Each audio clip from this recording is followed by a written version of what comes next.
हरे कृष्णा हरे कृष्णा कृष्ण कृष्णा हरे हरे हरे रामा हरे रामा राम रामा हरे हरे. हरे कृष्णा सर्वांना. वाचनाला सुरुवात करण्याआधी प्रभू श्री कृष्णांच्या चरणी नतमस्तक होऊया आणि त्यांचा आशीर्वाद घेऊया. श्री श्री राधा गोविंदांच्या चरणी नतमस्तक होऊया आणि त्यांचा आशीर्वाद घेऊया. श्रीला प्रभुपादांच्या चरणी नतमस्तक होऊया आणि त्यांचा आशीर्वाद घेऊया. नामनिष्ठ दास प्रभूजींना वंदन करूया. आणि माझ्या प्रेरणा पूजा माताजी, मनीषा माताजी आणि अन्वया माताजी यांना वंदन करून आज आपण आपल्या वाचनाची सुरुवात करूया. इस्कॉन श्री श्री राधा गोविंद टेम्पल मंगळुरू यांच्या कृष्ण पूर्ण पुरुषोत्तम भगवान या पुस्तकाच्या मराठीमधील वाचनामध्ये तुम्हा सर्वांचं स्वागत आहे. तर आपण आपल्या 30व्या अध्यायापर्यंतच्या वाचनाला 30व्या अध्यायापर्यंतचं वाचन पूर्ण केलं होतं, ज्याचं नाव होतं गोपींमधून श्रीकृष्णांचे अंतर्धान. मग आता आपण सुरुवात करूया 31व्या अध्यायाच्या वाचनापासून. अध्याय 31वा गोपी गीत. हरे कृष्णा. श्रील प्रभुपाद की जय.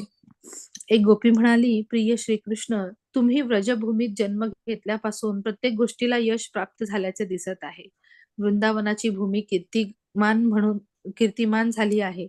जणू काय सौभाग्याची देवी इंदिरा येथे शाश्वतरित्या निवास करू लागली आहे. तथापि हे खरे की केवळ आम्हीच अतिशय दुःखी आहोत.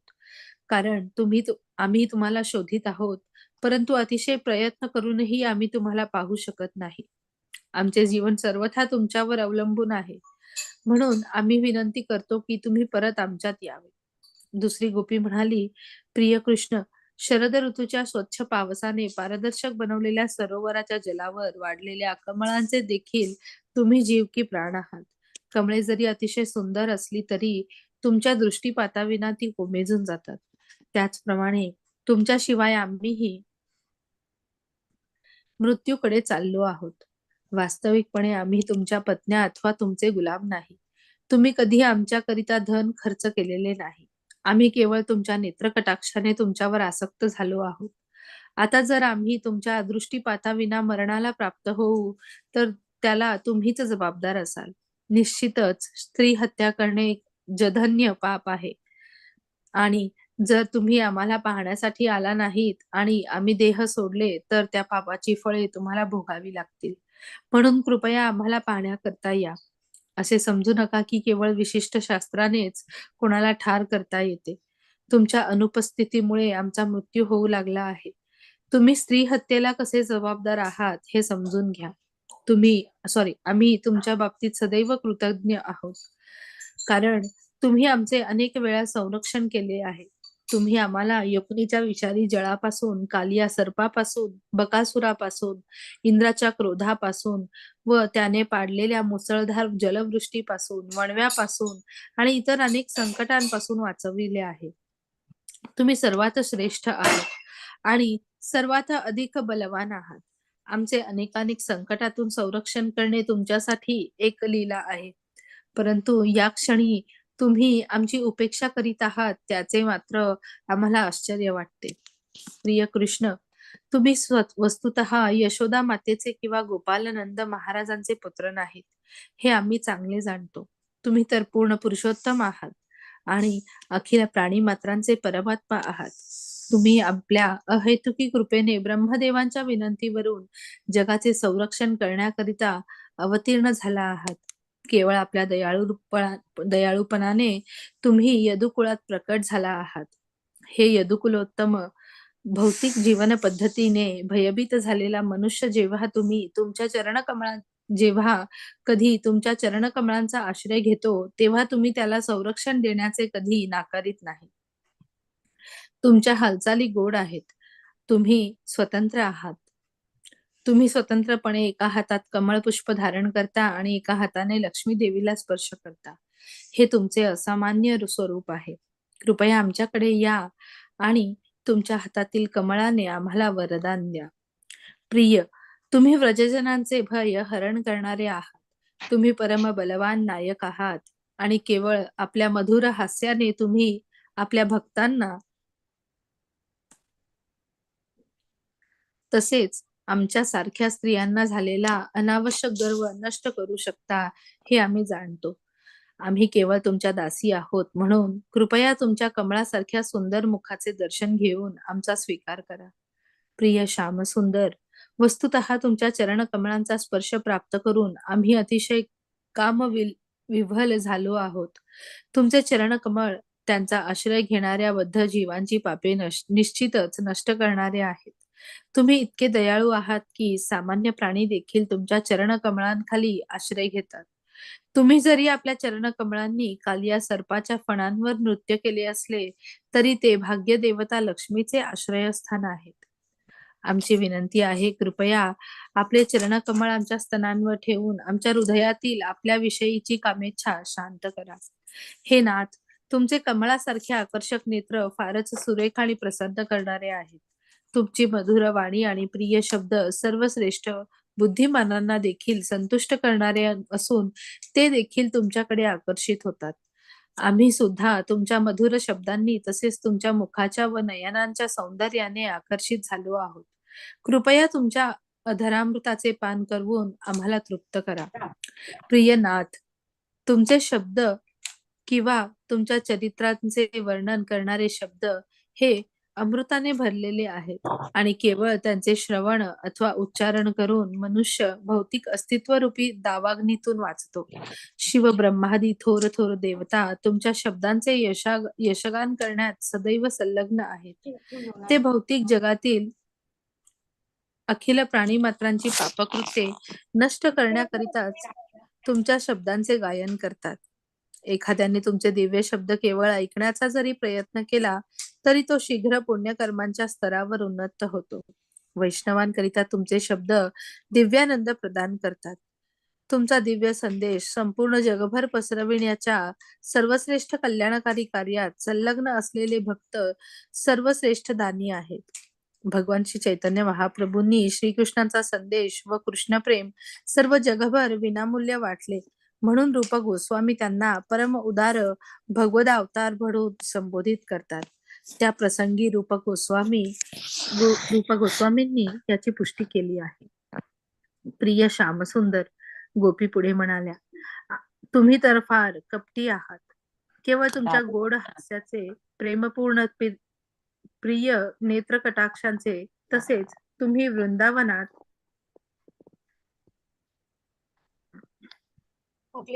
आमच्या सोबत केलेल्या विहाराचे, एक मिनिट,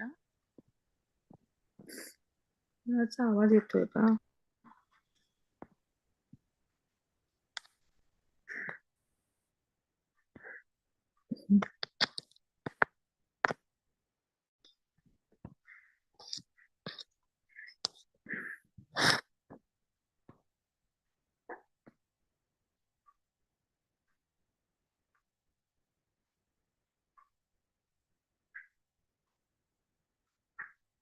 आमच्या सोबत केलेल्या विहाराचे आणि तुमच्या मंगलमय ध्यान समाधीचे स्मरण करून आम्ही किती कष्टी आहोत याची तुम्ही कल्पना करू शकता.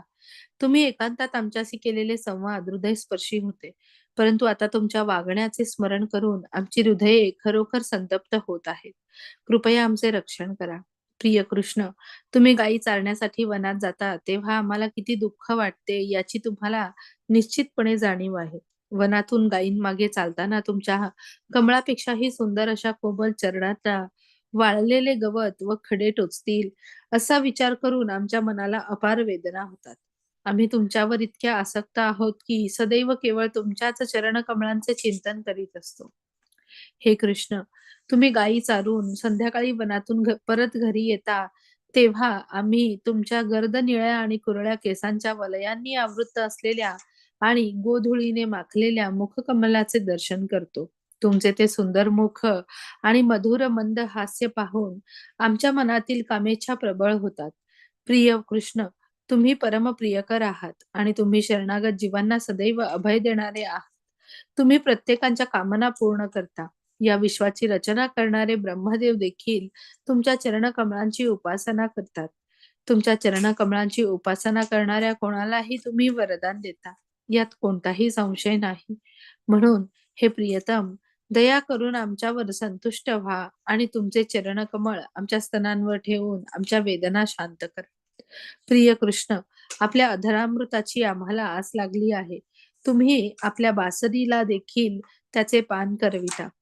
ती त्या अधरामृताचे अव्याहतपणे पान करीत असते आणि आपल्या सुमधुर ध्वनीने आमच्या हृदयांना आणि संपूर्ण जगाला मोहिनी घालते. श्यामसुंदर, तुम्ही परत या आणि आपल्या अमृतमुखाने आमचे चुंबन घ्या.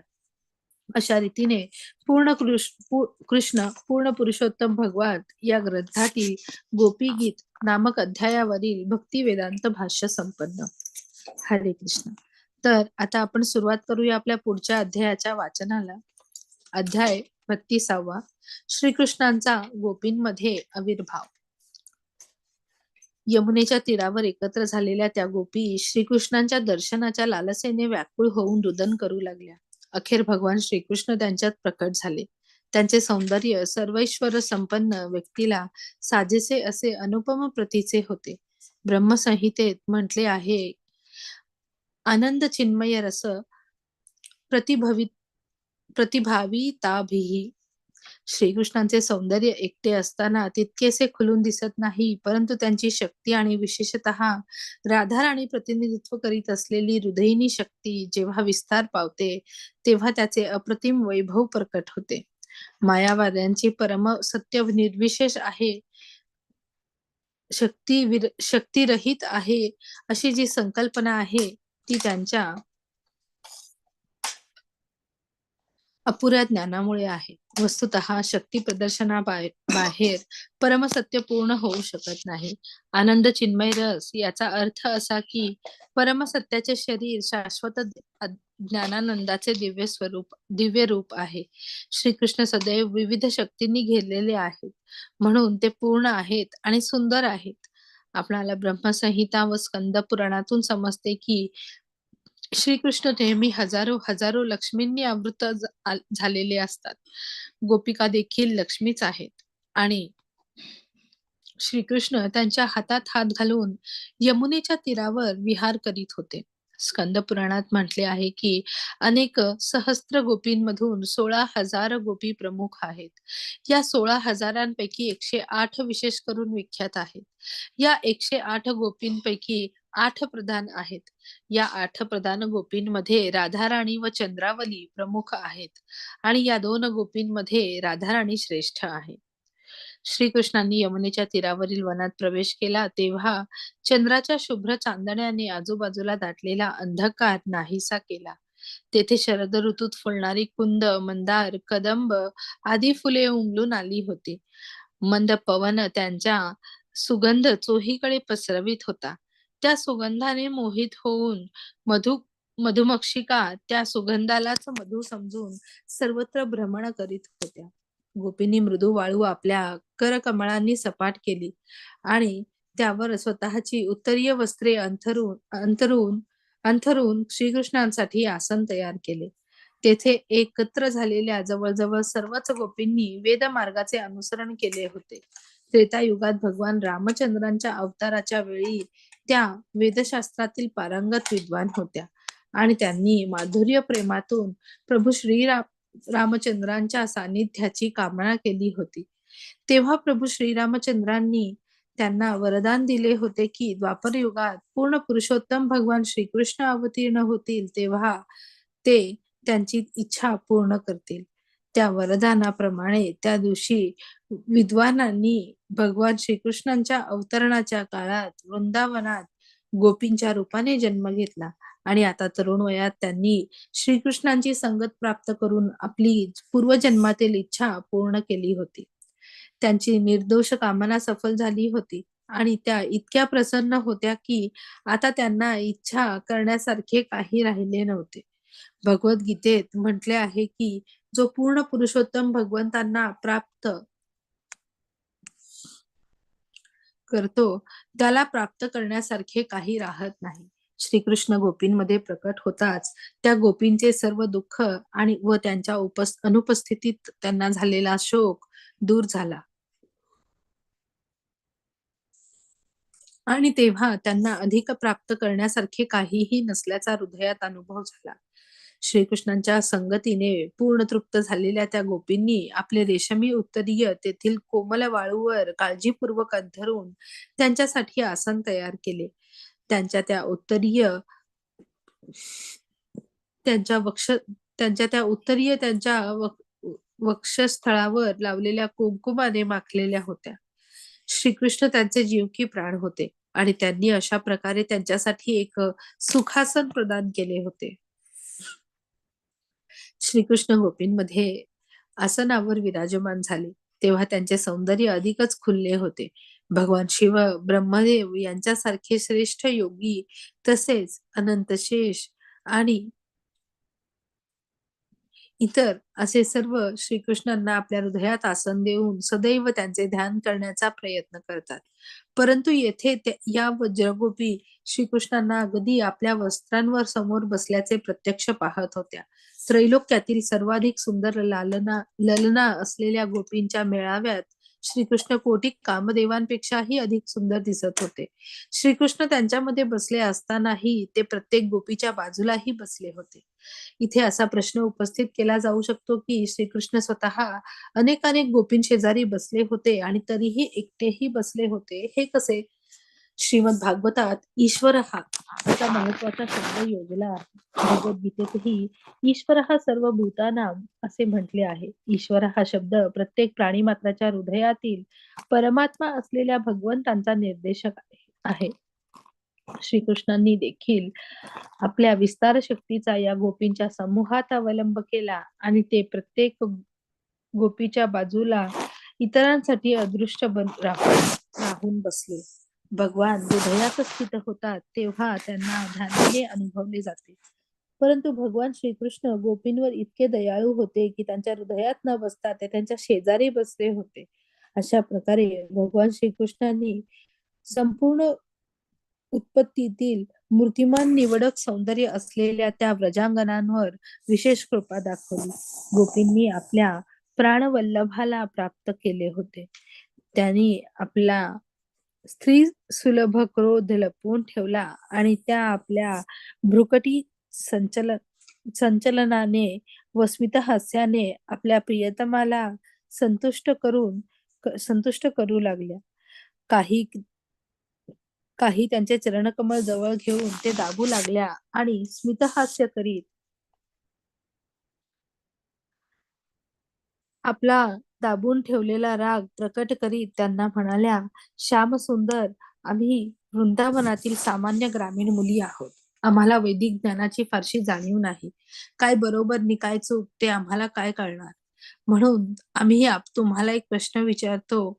तुम्ही परम विद्वान असल्यामुळे त्याचे यथायोग्य उत्तर देऊ शकता. आम्हाला असे दिसते की प्रेमी मनुष्यांचे 3 वर्ग आहेत. एक वर्ग केवळ प्रेमाची देवाणघेवाण करतो. दुसरा वर्ग प्रतिपक्ष जरी प्रतिकूल असला तरी अनुकूल राहून प्रेम करीतच राहतो. तिसरा वर्ग प्रेम संबंधात प्रतिकूलही असत नाही, अनुकूलही असत नाही. म्हणून हे श्यामसुंदर, या 3 वर्गांपैकी तुम्हाला कोणता मान्य आहे अथवा तुम्ही कोणाला प्रामाणिक समजता? गोपींच्या प्रश्नांचे उत्तर देत श्रीकृष्ण म्हणाले, प्रिय सख्यांनो, केवळ प्रतिपक्ष प्रेम करतो म्हणून प्रेम करणारे लोक वाऱ्याप्रमाणे आहेत. प्रेम संबंधात ते जितके प्राप्त करतात तितकेच देत असतात. वस्तुतः तेथे प्रेमाचा प्रश्नच उठत नाही. असा व्यवहार म्हणजे केवळ स्वार्थ किंवा स्वकेंद्रित व्यावसायिक देवाणघेवाण आहे.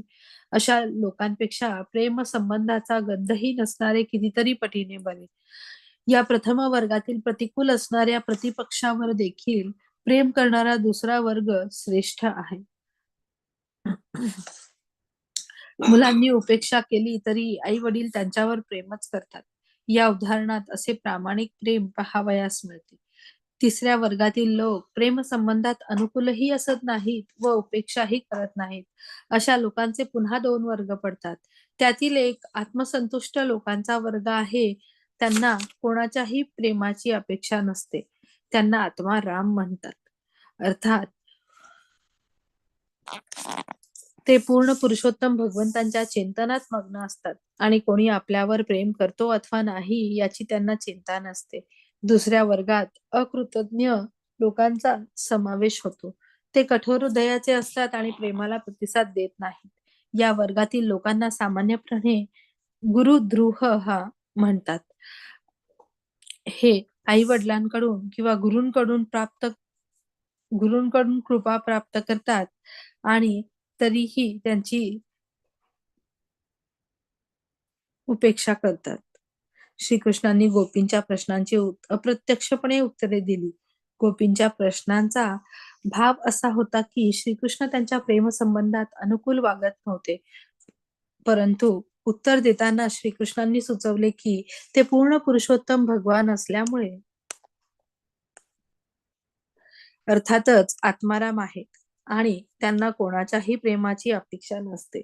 परंतु असे सांगतात, आपण कृतज्ञ नाही हे देखील त्यांनी सुचवले. प्रिय सख्यांनो, श्रीकृष्ण पुढे म्हणाले, तुम्ही माझ्या शब्दांनी व वर्तणुकीने कष्टी झाला असाल, परंतु मी कधी-कधी माझ्या भक्तांच्या प्रेमसंबंधात प्रतिसाद देत नसतो. ही गोष्ट तुम्ही समजून घ्यायला हवी. माझे भक्त माझ्यावर अतिशय आसक्त आहेत.